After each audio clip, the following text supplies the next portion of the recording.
Саяны авсан ногоонууд тэгээ дээрээс нь яг ганц талах ганц ундаа нэмээд нийтдээ 236 йен. Одоо энэ 2000-аар би одоо ингээд шүл хийлээ гэхэд хамгийн багадаа 6 өдрийн шүл ганц. Тэгэхээр нэг өдрийн шүл нь 340 йен. 340 йен. Тэгээ энэ шүлийг би 7 хоногт нэг удаа хийж байгаа. 7 хоногийн идэвхтэй 7 хоногт зарцуулах хүнсний мөнгийг ерөөхдөө 30%-аар багасгаж өгч ийн гэж саяны тоо бол хэлж ийн. Гэхдээ яг үннийг хэлэхэд амар ондоо. Яг миний эрүүл мэнд, сэтгэл зүйн байдал, өлсгөө мэдчихий мэдэхгүй байна. Нөгөө нэг амттай мэдхгүй идэхгүй байна гэдэг эдэр нэмэгдэх юм бол энэ шүлийг хийсэн хийгээгүй хоёр шал ондоо. Let's go. Тэгэхээр хамгийн ихэнд бол маш амархан дахианы мархаа усандаа хийгээд 20 минут ч юм уу бусгаад тавьчихсан.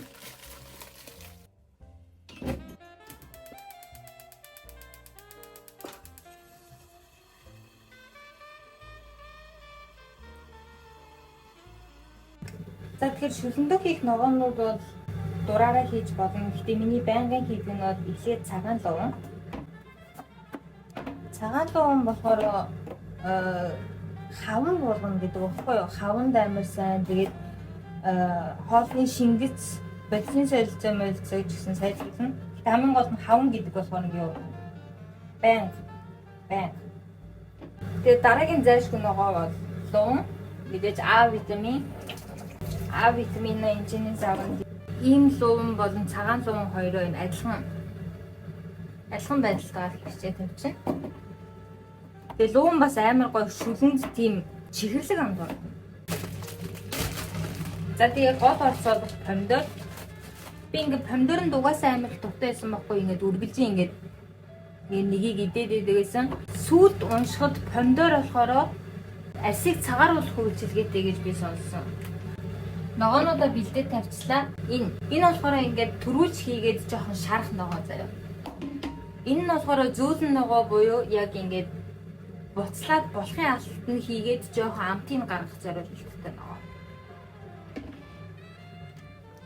Ингээл жоохон хүлээн дээ.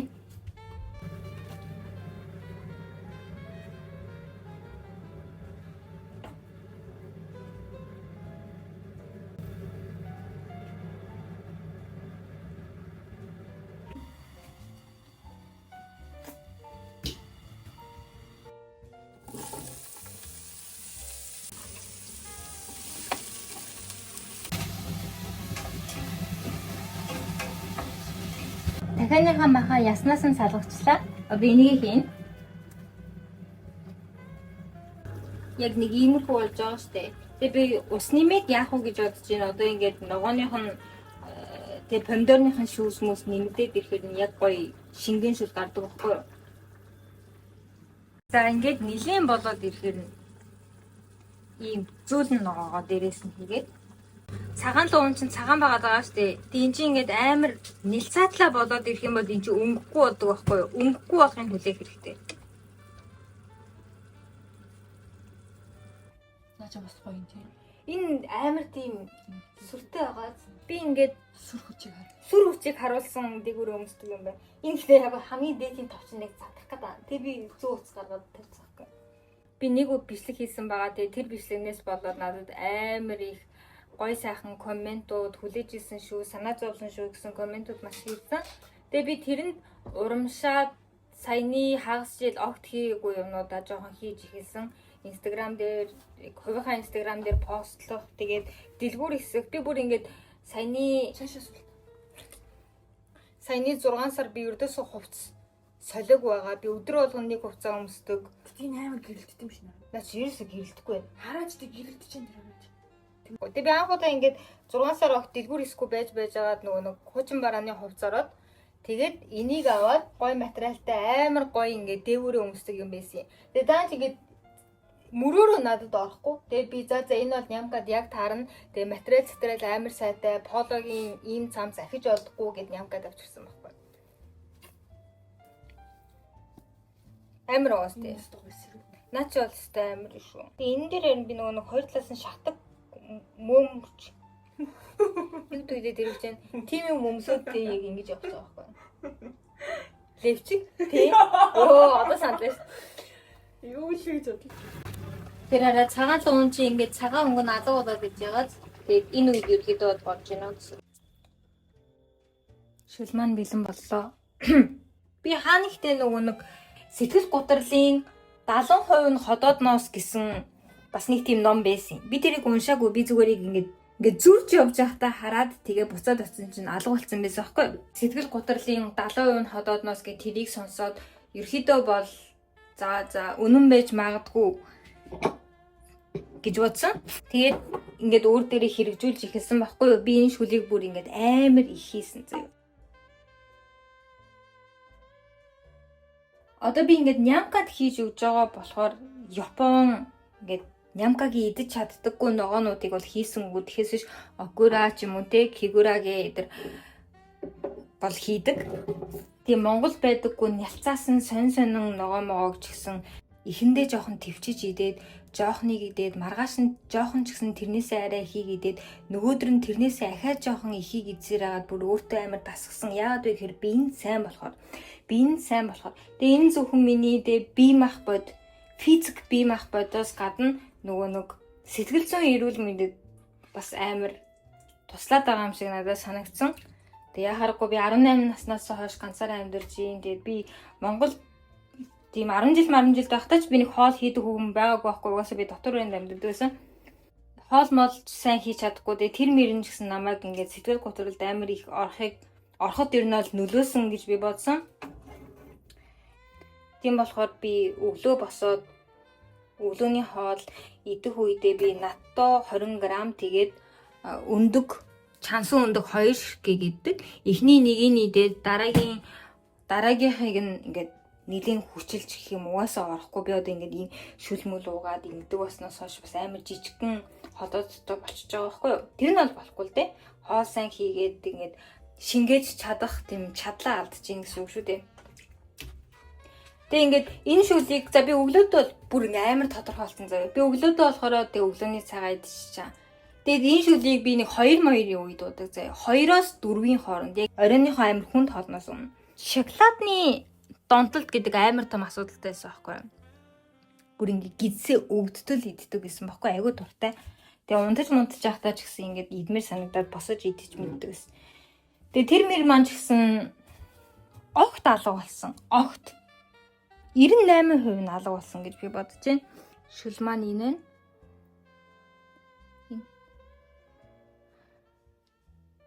Энэ нямкад. Тэгээд энийг уугаад ирэнгүүт ингээд мэдээж халуун юм ууж байгаа юм чинь хүс амар сайн гарна. Шингэц маш сайтай.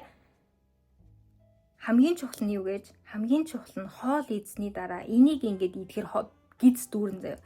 Гиз дүүрсний дараа нойр хүрдэг. Энийг идэх юм бол ямар ч хоолыг идсэн хойноос нь нойр хүрж болохгүй. Нойр хүрхэл юм бол миний би шаардж гин гэж би боддог заяа. Хөөхөдөө би амар ачаалтай хоол би рүүгээ чихээд тэгээ нөгөөдхийг маань шингээх гээд эд эсүүд маань зовж гин гэж би ч ойлгодог байхгүй юу? Хоолны дараа нойр үрхийг. Тийм болохоор энийг эзний дараа нойр хүрдэггүй гэдэг нь маш том плюс. Тэгээ шүлөө бэлдэж байгаа хооронд би нийтийн байранд амьдардаг. Нийтийн байр галтгоо малтгоо амар том амар их юм хумтай болохоор хажууд нь би өндөг чандаг заавал тэгээ энэтэйгээ хамт нэг чансан өндөг заримдаа 2 чансан өндөг иддэг. Ингээд хэргийз бүр амар лап гэл дүүрэл амар их энергитэй тэгсэн ерний өрдөөсөө нойр үрхгүй юм хумаа хийх чадaltaй. Тэгээ би зөөгч хийдэг болохоор би ажил дээрээ хоол иддэг. Хэрэг би амарж байгаа өнөөдрийн шиг өдөр байх юм бол энэ юмаа 2 удаа халаагаад өдөрт 2-ыг иддэг. Тэгээ тэгэхээр ямар ч нойр мойр хүрхгүйгээр тэгээ нэг тийм залхуурл байхгүйгээр өнгөрүүлж чадчихин гэсэн үг. Би тэрэнд маш их дуртай.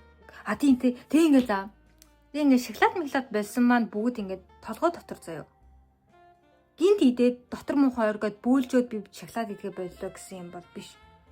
Бүгд толгойн дотор.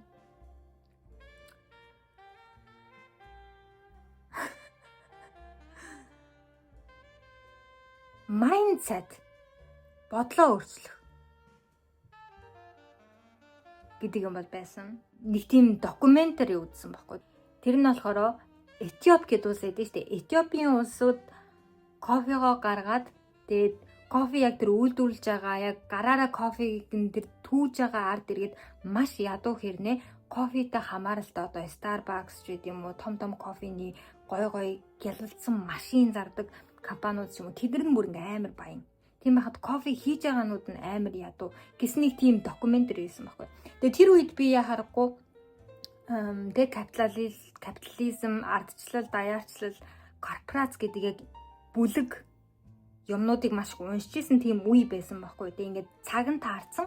Тэгээд тэрнээс болоод би жоохон шижиглээд тансаглал гэж яг юу юм бэ? Яг тансаглал. Миний хувьд ингээд жижигхэн тансаглал нь хямдхан болохоор ингээд амар гоё, хямдхан жижигхэн гоё тансаглал аваад идэж байна. Гэхдээ энэ нь одоо нүднээс талдуур өөр хүний амьдралд хэрхэн нөлөөлж байгаа вэ гэдэг гэсэн нэг тиймэрхүү бодол байсан заяа. Тэгээд тэрнээс болоод тансаглал гэж юу вэ? Тэгээд тухайн үед тансаглал гэдэг нь миний хувьд шоколад байсан байхгүй юу? Би бүр амар заавал үнэтэй гоёыг ингээд авч иддэг. Тэгээд би болцсон. Нийлэнхүүд нь биш. Яг зөвхөн шоколадыг. Тухайн үед нь л тэгж таарсан. Тухайн үед нь л яг би шоколад идэж байхад тэрийг нь үзэж таардаг ч юм уу тий. Яг л тэгж таарсан. Тийм болохоор би шоколад бол одоо бараг иддэггүй. Бараг ээж над руу Монголоос альбан гол юм уу баунси явуулвал би бол идэнэ. Яа. Тиймээс энэ түмээ энэ бол миний хоолны талаарх бодол байлаа. Тэгээд яг үннийг хэлэхэд эрүүл мэндийн влогер тэ эрүүл амьдрал гэсэн инфлюенсер би бол болохыг хүсэхгүй байгаа ч гэсэн бид нэр бага наснаасаа ахуулаад том болтлоо. Одоо би бол бүр том болсон юм. Том болтлоо. Хогийн идэх юмнуудаар ингээд угжуулдаг. Тэгээ чихэрж юмс. Тэгэж угжуулаад үлдсэн амьдралаа яаж тэрнээс салах вэ гэдэгт зарцуулдаг юм шиг надад бүр ингээд амар тэгэж санагдаад болдгоо. Яа. Тийм л энэ да. Нямка сая дэлгүүр гарсан байгаа. Тэгээ дэлгүүрээс орж ирэхэд нь бит хоёр бол хоолоо идэнэ. Мөнгө гаргаж ирээ. Тэгээ бусаач хэрэг шилжүүлсэн. Өдрийн лимит. Би хүн бас айгүй гоё юм сонгож авсан байгаа байхгүй хараа. Манай найз жоохон унтаж сэрээд өсмөсөн сонирн батсан байгаа шүү. Тэгэхээр шүү сайхан байна. Билээ амар гоё ирсэн гэж. Ингээд